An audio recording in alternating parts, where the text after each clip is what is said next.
Hello বন্ধুরা, সবাই কেমন আছো? আশা করি ভালো আছো। আমিও ভালো আছি।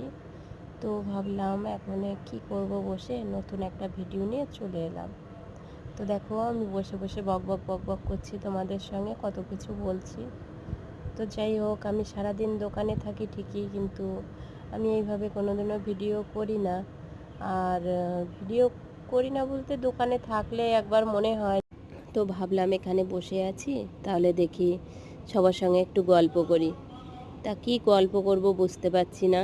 তো দেখো কত কিছু বলছি, যাই হোক তোমরা শুনতে পাবে না কথাগুলো। তো জানি না আমার ভিডিও কেমন হয় কি হয় না, আমি জানি না, কিন্তু তোমাদের যদি ভালো লাগে তো তোমরা লাইক কমেন্ট শেয়ার করো বন্ধুরা, আমাকে একটু সাপোর্ট করো। তো কি বলবো, আর হচ্ছে, আর দোকানের ভিডিও ফুল একদিন আমি তোমাদেরকে দেখাবো। আমাদের ছোট্ট একটা দোকান আছে, সেই দোকানটা আমরা চালাই।